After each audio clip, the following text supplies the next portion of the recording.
Boa tarde. Então, no ensino médio, aprendemos a resolver equações do primeiro grau.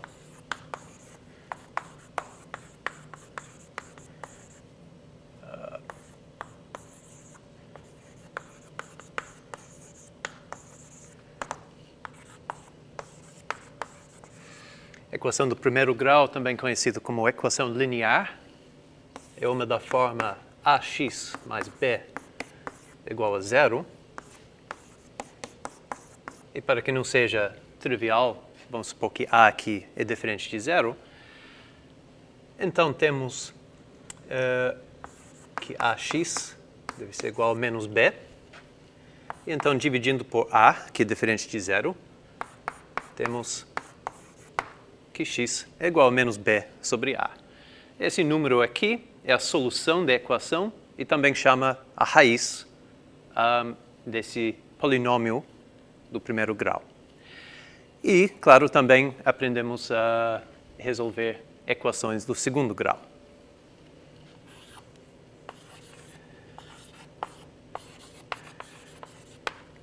A tal equação é da forma ax ao quadrado mais bx mais c igual a zero.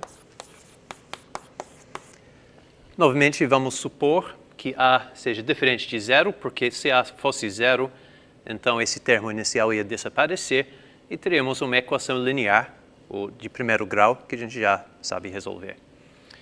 Então, novamente, podemos dividir por a em ambos os lados da equação.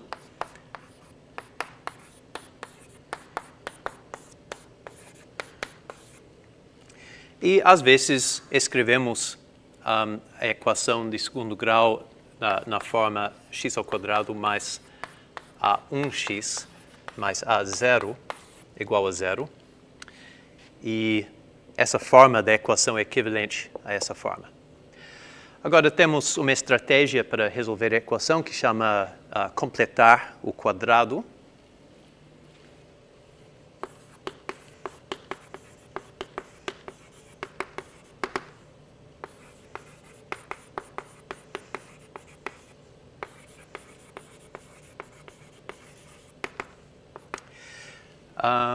Eu não vou revisar como é esse processo, mas o resultado desse processo é uma fórmula explícita para as duas raízes dessa equação, que a gente chama a fórmula de Bhaskara. E aqui vai a fórmula de Bhaskara.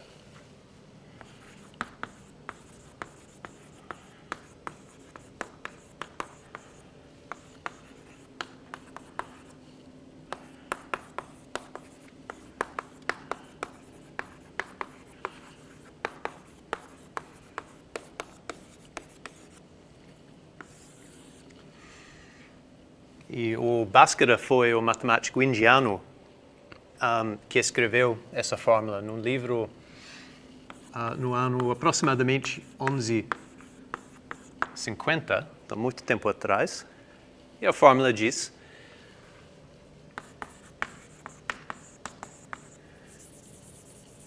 que a solução é x igual a 1/2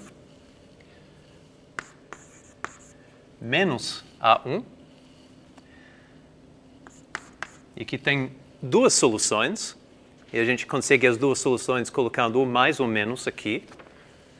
Aí vai uma raiz A1 quadrado menos 4A0. E em termos dos coeficientes A, B e C, ao invés de A0 e A1, essa fórmula assume a forma 1 sobre 2A menos b, mais ou menos raiz b ao quadrado menos 4ac. Ok? E a pergunta com que vamos tratar hoje é se existem fórmulas similares para a resolução de equações de grau superior.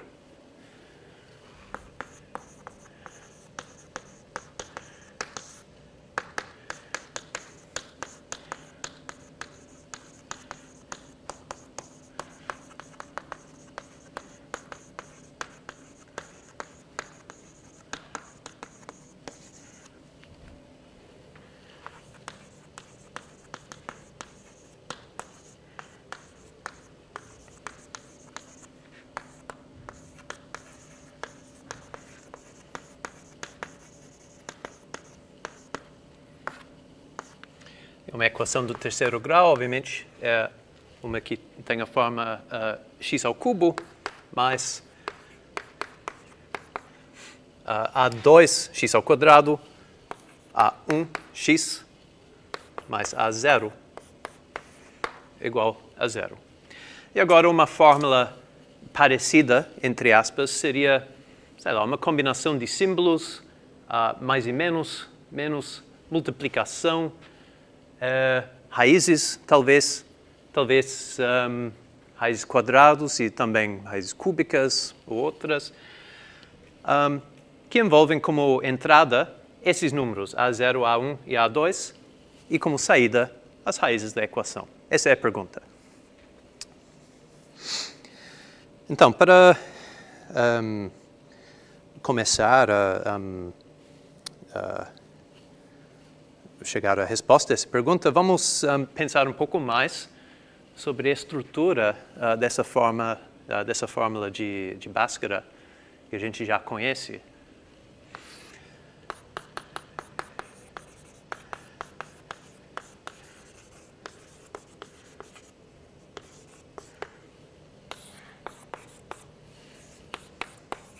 Vou fazer dois exemplos bem simples. X ao quadrado menos 2x menos 3 igual a 0. Então, A0 é menos 3 e A1 é menos 2.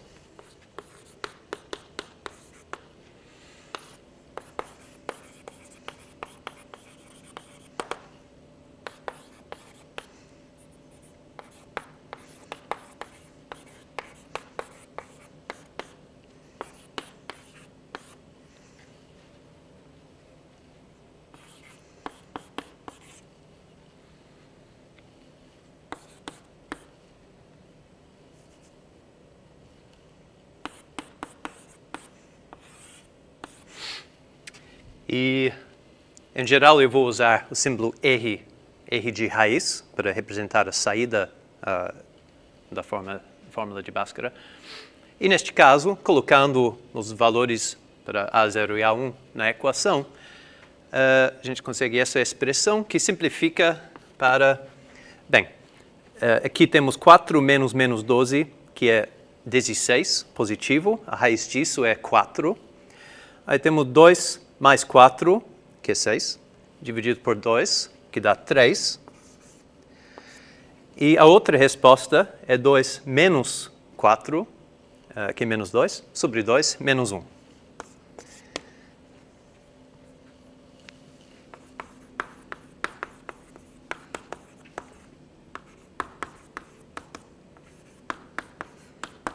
Então, as duas raízes, R1 e R2, são 3 e menos 1. Vou fazer um outro exemplo. X ao quadrado menos 2x mais 2 igual a 0. Então agora, algo um pouco mais estranho acontece. Descubro que as raízes R1 e R2 são... agora... A1 continua sendo menos 2 e A0 agora é mais 2. Anteriormente foi menos 3.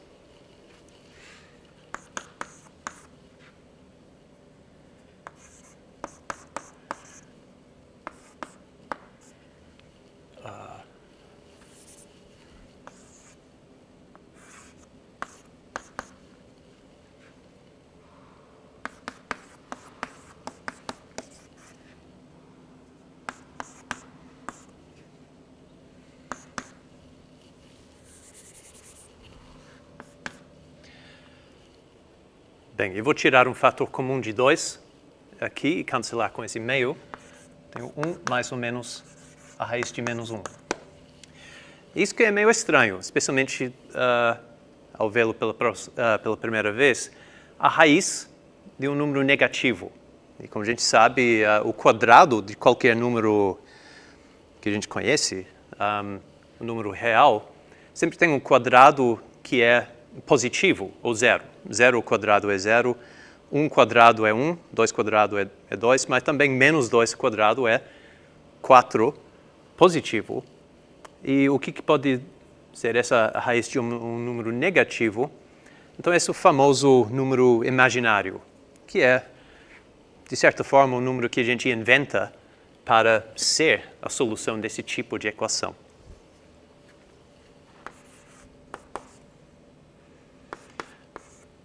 De fato, damos o símbolo i para esse número, i de imaginário.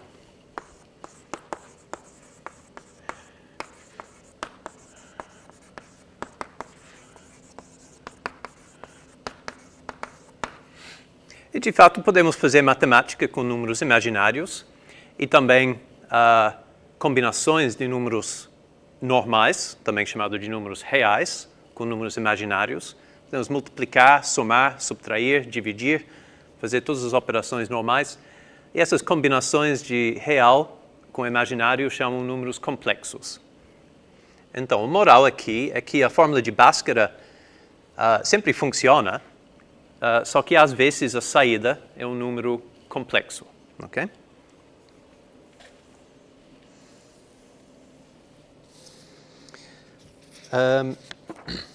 Quero mencionar que tudo isso tem um aspecto bastante visual. Podemos imaginar a fórmula de Bhaskara dessa forma. Temos entradas, que são A0 e A1, os dois coeficientes da nossa equação, e saídas, as duas raízes, né? Então, se eu considerar as entradas aqui, entradas são os coeficientes.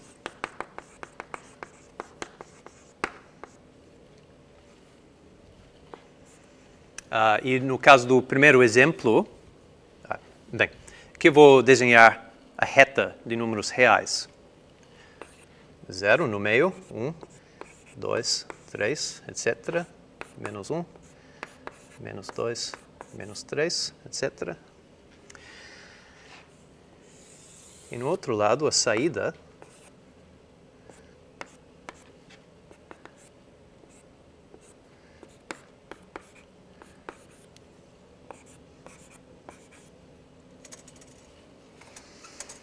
a gente vê que quando A0 é menos 3, então eu vou usar essa giz rosa para representar o primeiro exemplo. A0 é menos 3 e A1 foi menos 2.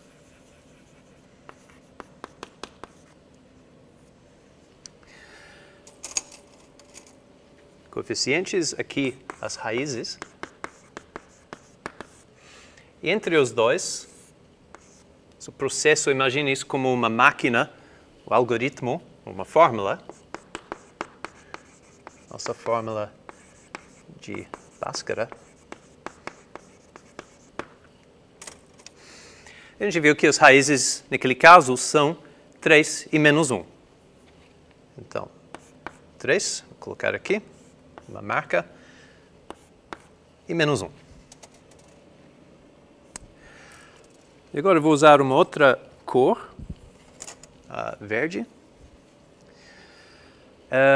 para representar o segundo exemplo, em que a gente teve A1 continua sendo menos 2, então A1 menos 2 também no segundo exemplo, mas agora com A0 sendo mais 2.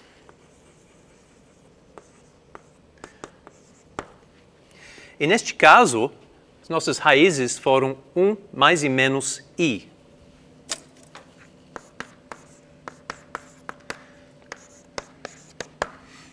Onde i nada mais é que essa raiz de menos 1. E para representar esses números na página aqui, no quadro, não são números reais, então não estão em nenhum lugar nessa reta. Mas, para representar os números imaginários, a gente introduz uma segunda dimensão.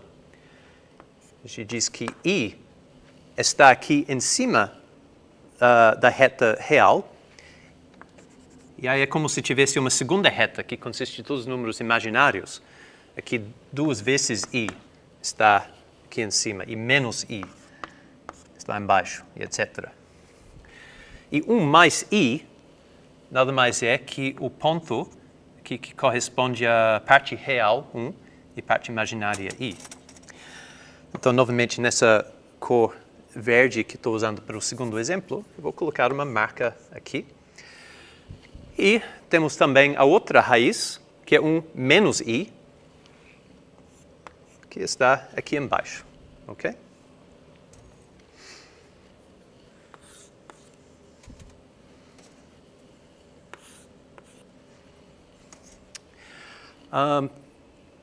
De fato, é fácil implementar essa fórmula num computador e é bastante instrutivo ver esse tipo de visualização também no computador. Então, eu queria mostrar agora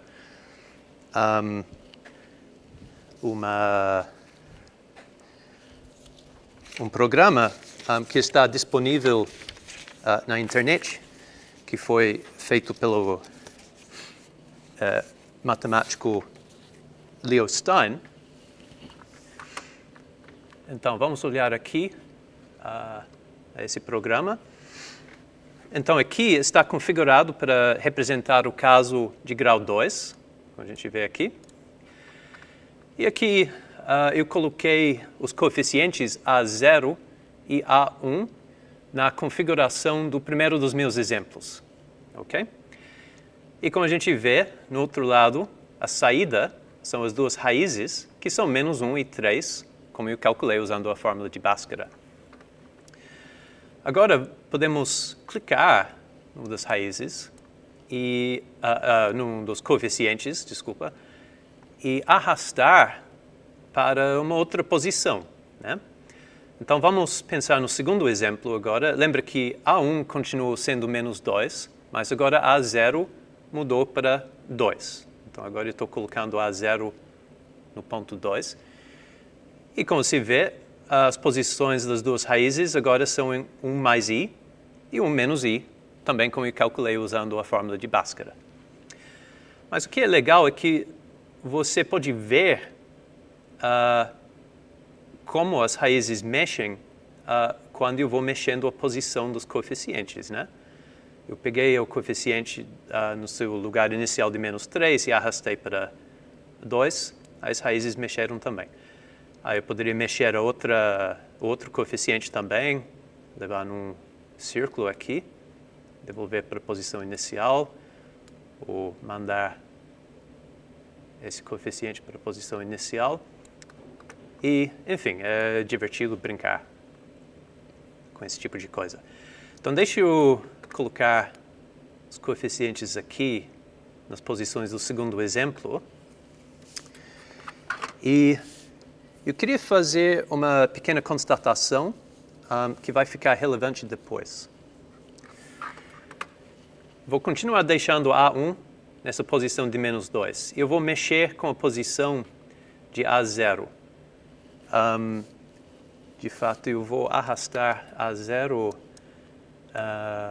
para cima. Eu vou seguir um caminho fechado. Vou dar uma volta do ponto 0.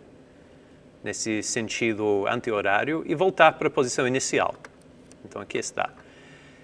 Como a A0 voltou à posição inicial, obviamente as raízes seguiram certos caminhos e voltaram à posição inicial, né? Mas agora, eu vou fazer esse caminho de novo e eu quero que vocês reparem nas posições das raízes. Vou fazer caminho. Aí voltou. Estão vendo o que aconteceu?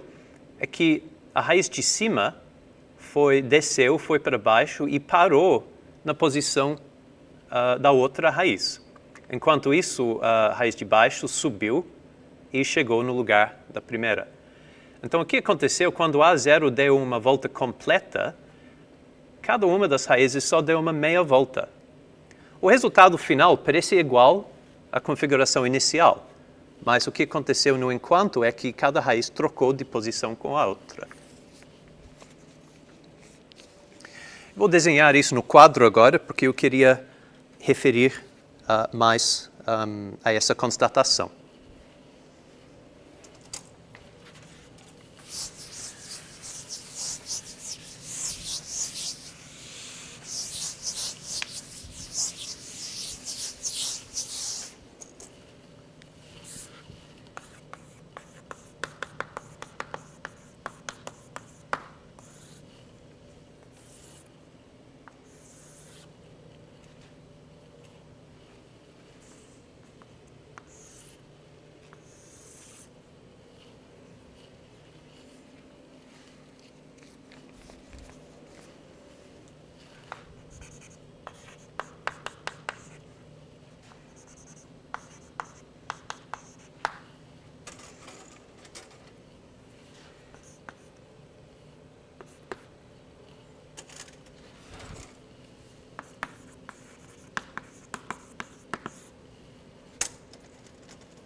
Lembram que foi esse exatamente o caminho que eu apliquei esse ponto A zero, né? E no enquanto as raízes fizeram isso, né?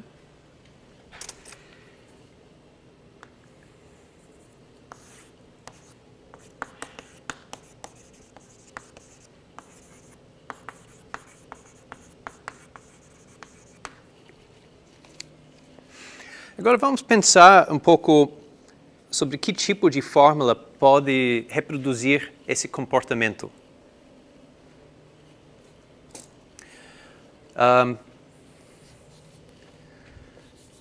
Bem, a princípio, a fórmula de Bhaskara consiste de duas equações, né? Vamos pensar assim, R1 e R2 são 1 meio, menos A1, mais e menos, e a raiz.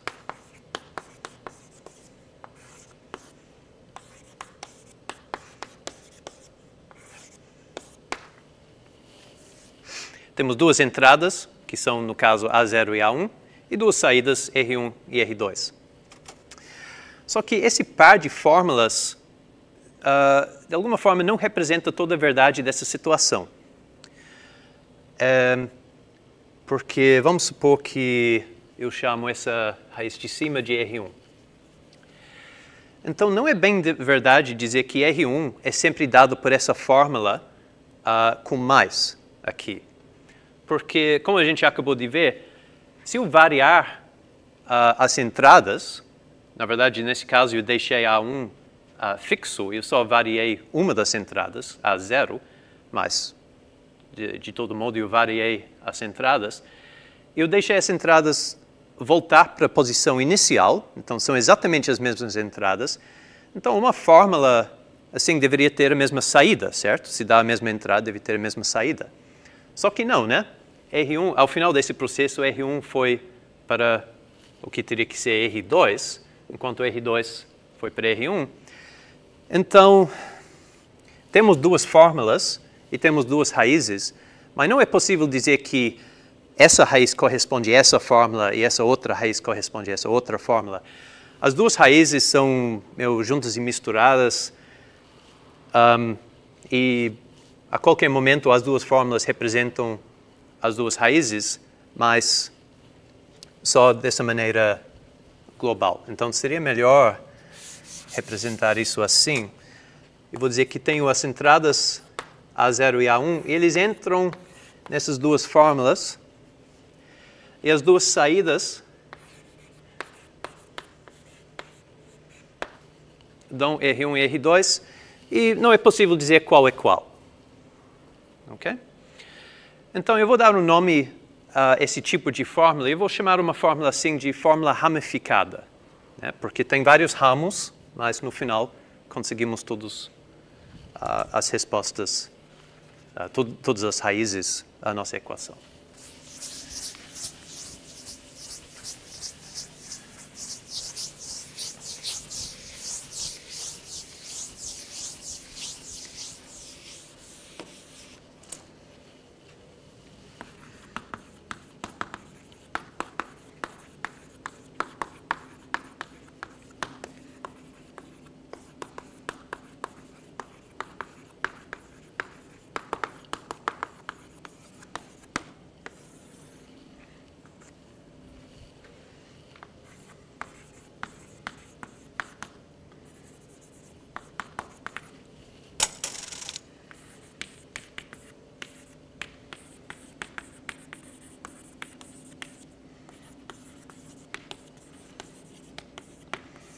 E eu queria colocar isso em contraste a o que eu vou chamar de fórmulas racionais. Uma fórmula racional seria uma fórmula envolvendo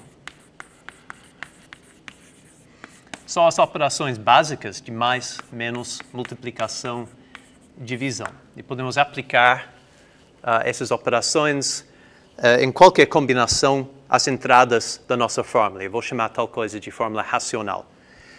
O que acontece com uma fórmula racional é quando as entradas voltam à posição inicial, a saída também sempre volta à posição inicial.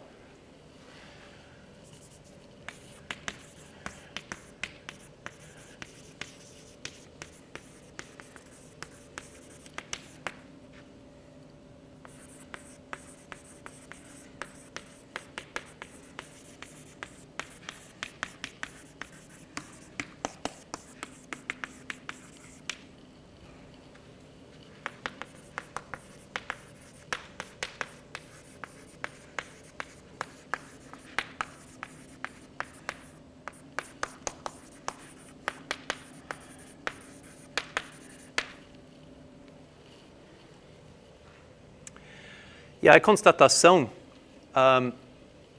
o que podemos deduzir a partir das constatações é que, como R1 e R2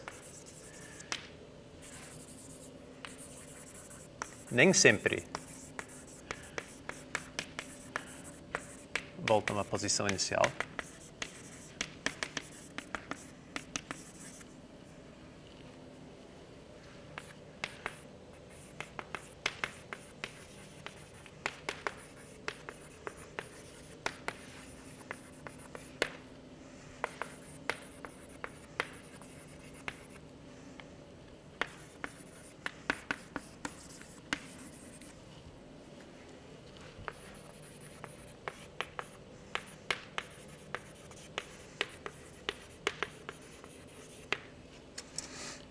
ok?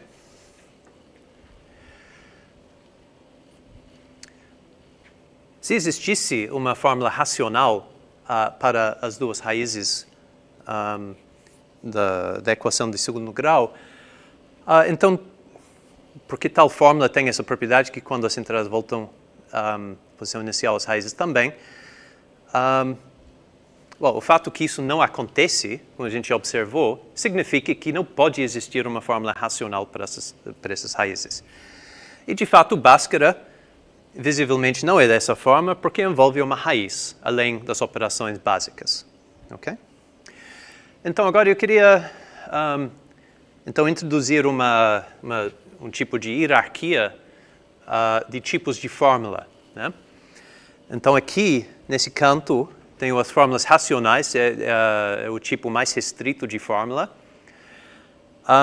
Mas a gente viu que existem fórmulas mais gerais, essas fórmulas ramificadas, em que as raízes podem mexer. E de todas as fórmulas ramificadas, eu vou separar uma classe especial que eu vou chamar de fórmulas radicais. Essas são fórmulas que envolvem, além de mais, menos, multiplicação, divisão, também raízes, ok? E mais especial ainda, temos, por exemplo, a nossa fórmula de Bhaskara, que, como se vê, é uma forma radical, mas não é racional, ok? Ok, eu vou guardar essa hierarquia de tipos de fórmula, e agora vamos começar a pensar no caso de terceiro grau.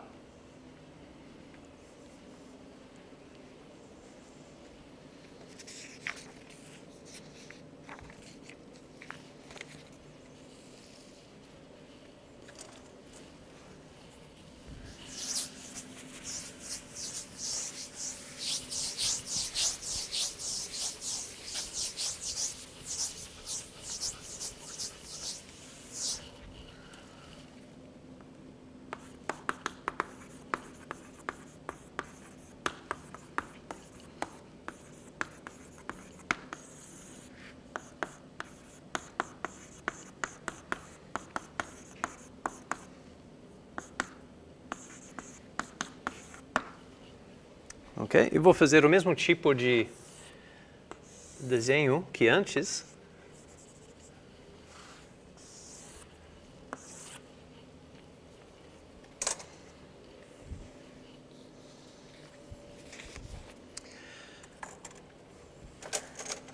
Eu vou considerar uma situação em que... vou escrever o exemplo. X ao cubo menos x ao quadrado mais x menos 2 igual a 0. Então, A0 é menos 2, A2 é menos 1 e A1 é 1. E agora, daqui a um momento, eu vou voltar para esse aplicativo do Leo Sztain.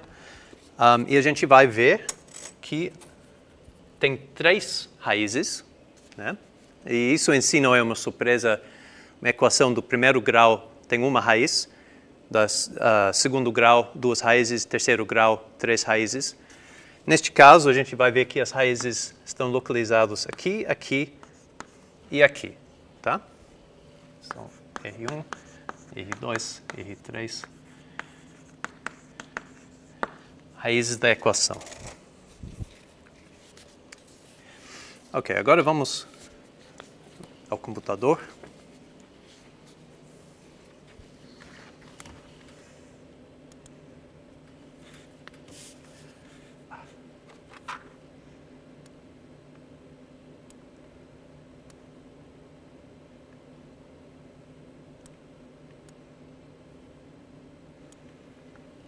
Ok, e como se vê, coloquei os coeficientes nas posições indicadas e saem raízes nas posições indicadas.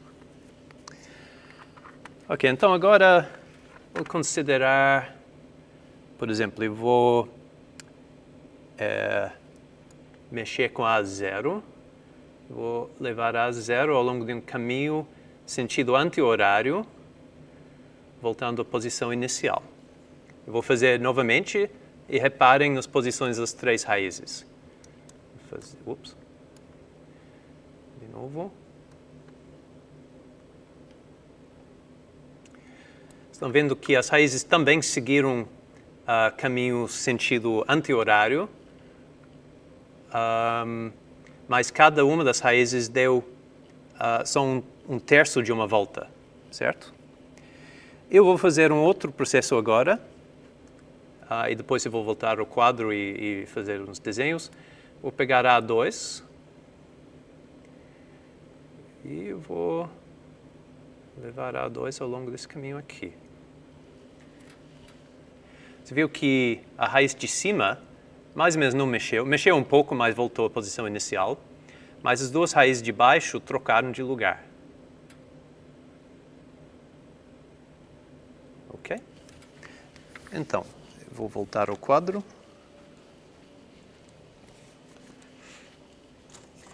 Em azul, não, em vermelho, eu vou fazer o primeiro desenho.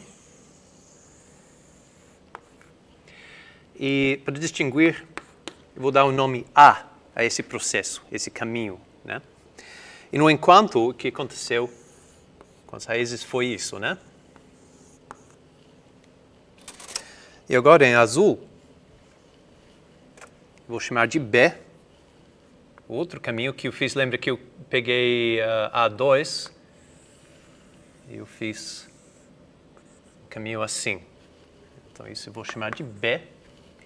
E o que B fez foi essa raiz aqui em cima voltou e esses 2 trocaram de lugar. Ok?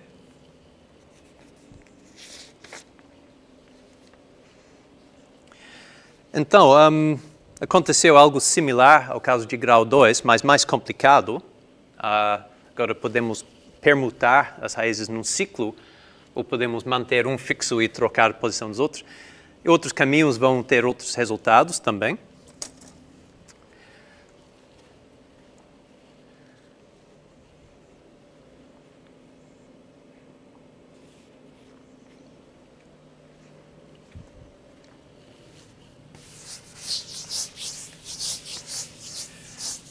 Novamente, isso significa que não existe uma fórmula racional para essas raízes, mas isso não é surpresa, porque já no caso de grau 2 não existia uma fórmula racional. Mas a pergunta é se existe uma fórmula tipo Bhaskara. Então, para analisar essa questão, precisamos analisar a interação entre esses tipos de processo. Então, mais precisamente,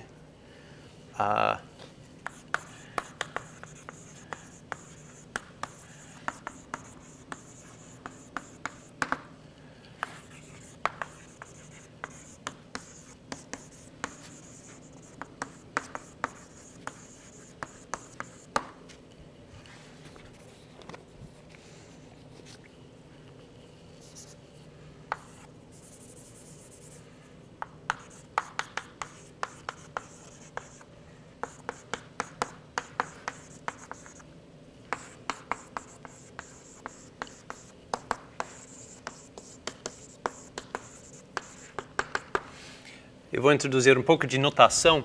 Para o processo A, eu vou escrever A inversa.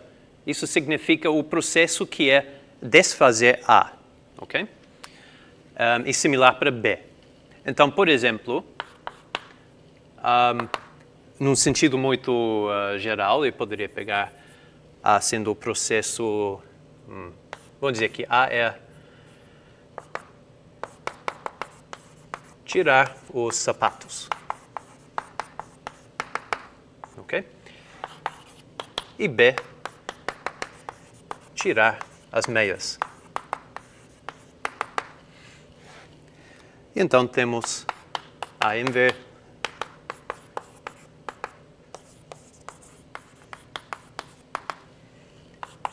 e B inversa.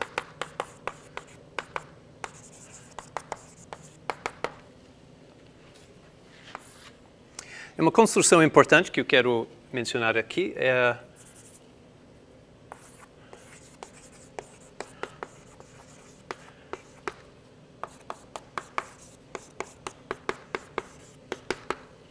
o comutador de A e B é esse processo aqui. Isso significa fazer A, depois fazer B, depois desfazer A, depois desfazer B.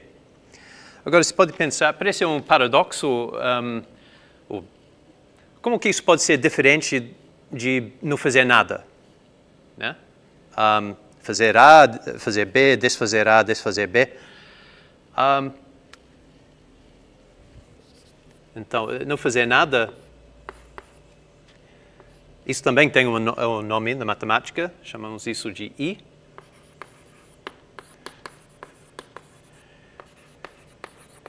Não fazer nada quer dizer, resultado é idêntico à configuração inicial. Mas a gente vê que neste caso, envolvendo sapatos e meias, o resultado não é igual a não fazer nada, né?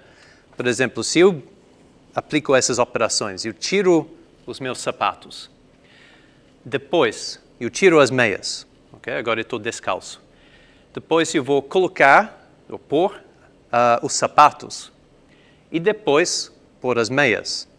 Então agora eu estou com os sapatos e as meias para fora. Então isso não foi assim que eu comecei.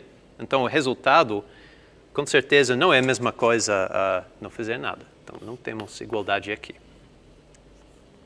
Ok?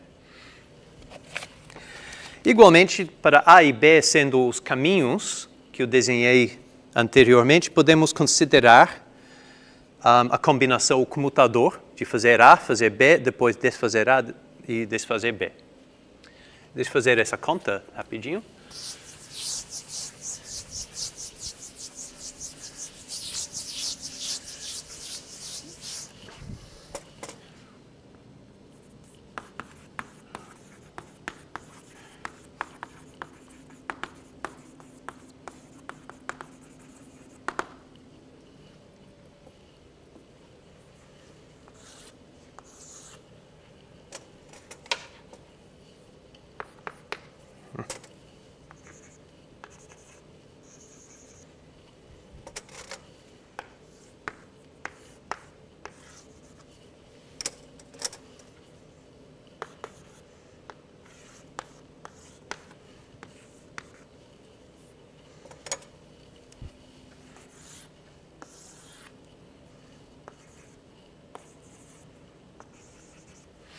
Eu quero calcular C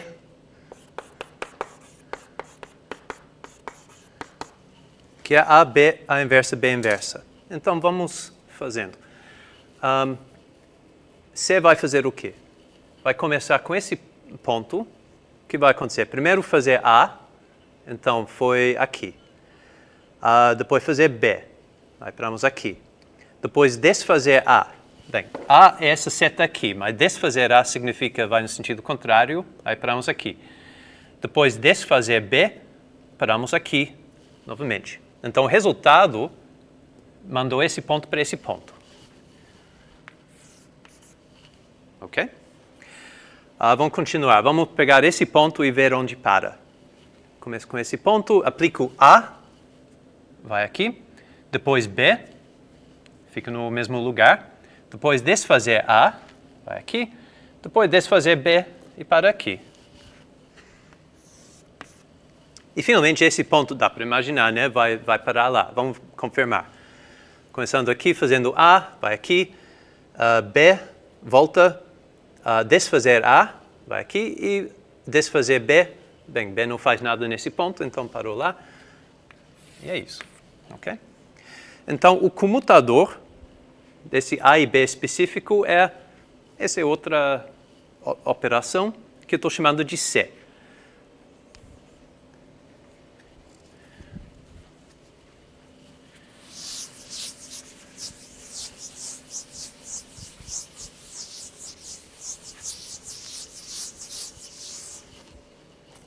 E agora um fato da matemática, vamos dizer matemática nível universitário, mas também está quase no nível de ensino médio.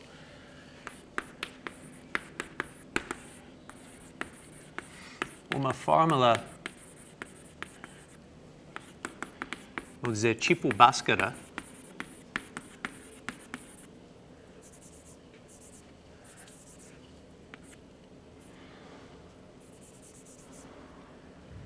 vamos dizer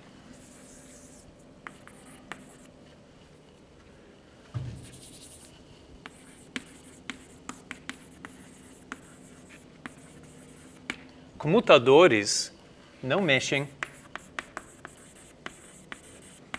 com as saídas. Ok? E quando eu escrevo fórmula tipo Bhaskara, o que eu quero dizer, voltando a essa hierarquia aqui, é que é uma fórmula que não é racional necessariamente, mas também não é uma fórmula completamente maluca radical. Seria uma fórmula em que eu posso tirar a raiz de alguma coisa e depois fazer outras operações, mas eu não vou permitir uma raiz dentro de uma raiz. Uma raiz dentro de uma outra raiz seria uma forma radical que não é tipo Bhaskara. Ok? E fórmulas tipo Bhaskara, nesse sentido, têm essa propriedade que comutadores não mexem com a posição final das saídas. Mas a gente acabou de ver que no caso da equação de terceiro grau, pelo menos alguns comutadores mexem sim com as raízes. Então, logicamente,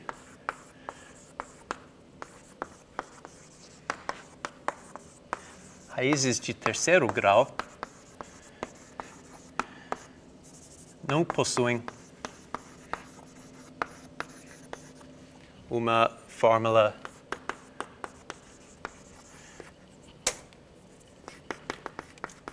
tipo Bhaskara. Mas, de fato, existe uma fórmula radical para essas raízes, que eu vou apresentar agora. O matemático italiano Tartaglia, em 1530, descobriu uma fórmula para as raízes do terceiro grau, que não é uma fórmula tipo Bhaskara, mas é uma fórmula radical. Então, contém raízes dentro de raízes. E a fórmula é a seguinte. A0, A1 e A2 vão para, esse é Tartaglia. É um pouco complicadinho.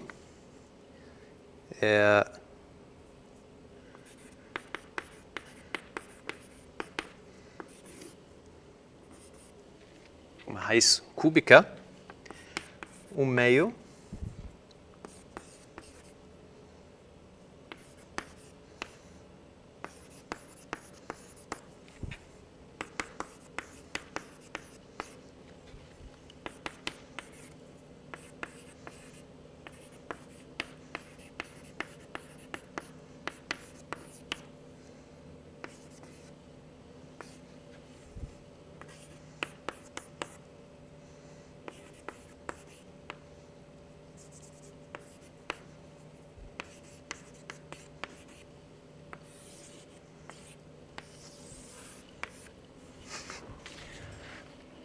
Okay? Como ele descobriu essa fórmula é outra história, mas o ponto é que a fórmula existe e, como se vê, tem uma raiz aqui dentro de uma outra raiz aqui, então é uma fórmula radical sem ser tão simples quanto a fórmula de Bhaskara. Ok, para terminar, o que acontece em grau superior? Esse foi o terceiro grau. Saiu uma fórmula, não é muito fácil decorar essa fórmula, mas pelo menos existe. O caso de grau 4 é muito mais complicado.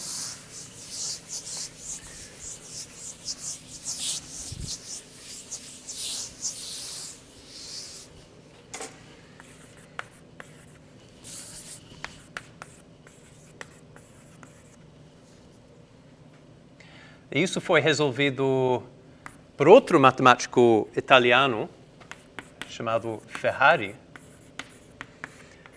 Isso foi apenas 10 anos depois do próprio Tartaglia.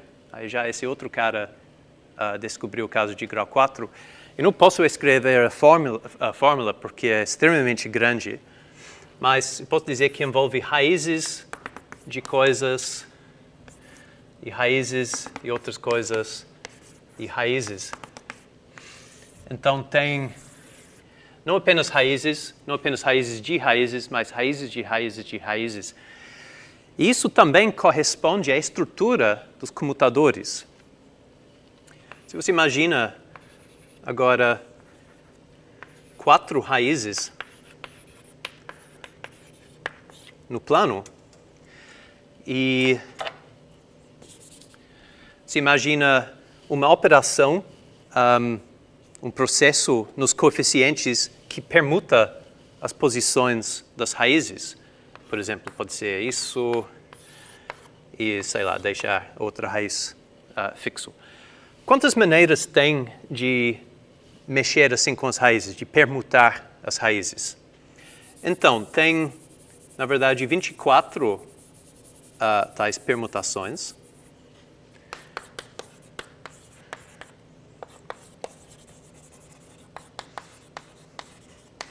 Agora, essa palavra permutação é a palavra formal para uma maneira de mexer com as posições das raízes. E por que tem 24? Bem, eu posso contar. Eu vou pegar a primeira raiz, e aí tem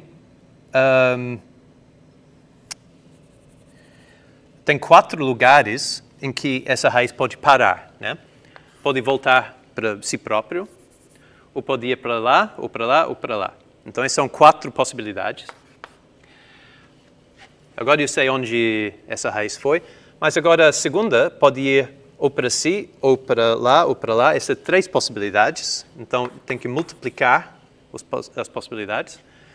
Agora, esses 2 são contados já. Então, essa raiz ou fica onde estava, ou vai para outro lugar. Essas são 2 possibilidades. Então, tem que multiplicar por 2.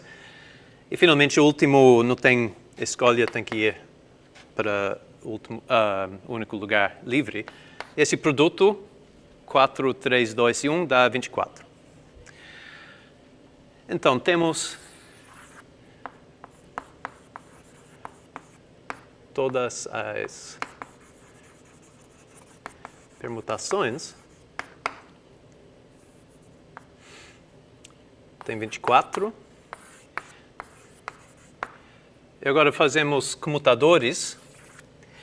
E o ponto é que nem todas as permutações sobrevivem como comutadores. De comutadores, só tem 4 permutações. E se a gente fizer comutadores de novo, Agora só sobra um, que tem que ser a permutação identidade, que fixa cada raiz na sua posição inicial. E o fato que, a partir de todas as permutações, a gente teve que reduzir, bem, 2 vezes, né, mas com 3... Ai, perdão, não, desculpe, eu errei aqui. Depois de fazer comutadores, a gente obtém um conjunto de 12 permutações no total. E depois de formar comutadores, desses comutadores, a gente tem 4 e, finalmente, só um.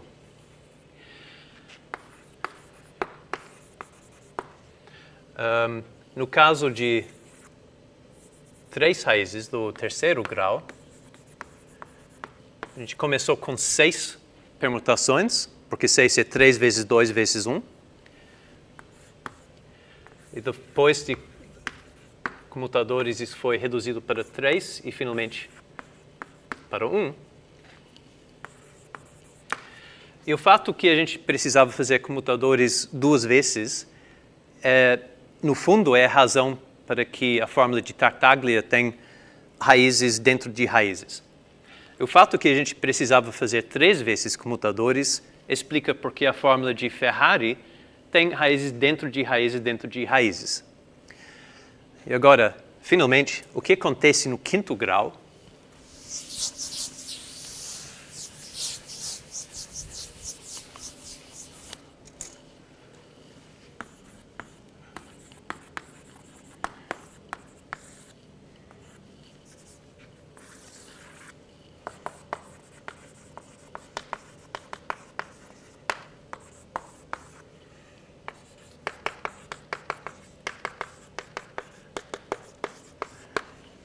Agora, inicialmente tem 120, que é 5 vezes 4 vezes 3 vezes 2 vezes 1, maneiras de permutar as raízes.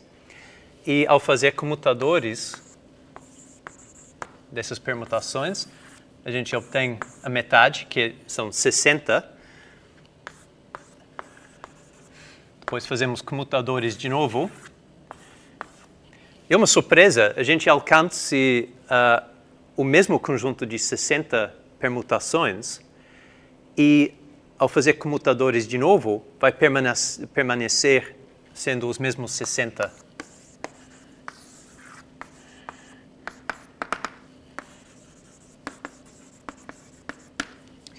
Mas a gente meio que sabe que esse processo de comutação tem que parar com a permutação trivial, que não mexe com ninguém, para poder existir uma fórmula radical para as raízes. Então, a conclusão desse argumento é que não existe uma fórmula radical para as raízes de quinto grau.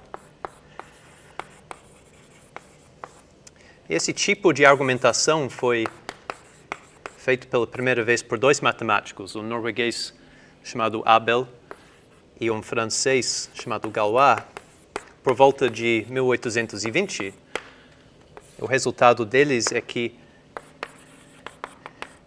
inexiste fórmula radical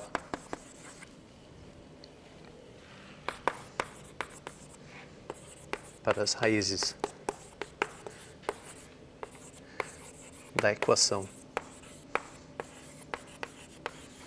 do quinto grau. É um resultado muito maluco que dá para provar que uma certa fórmula não existe. Não apenas que você não conseguiu achar a fórmula, mas consegue provar que não pode existir só pensando de uma maneira um pouco mais abstrata sobre as propriedades que tal fórmula teria que ter. Então, é isso que eu quis explicar hoje. Boa tarde.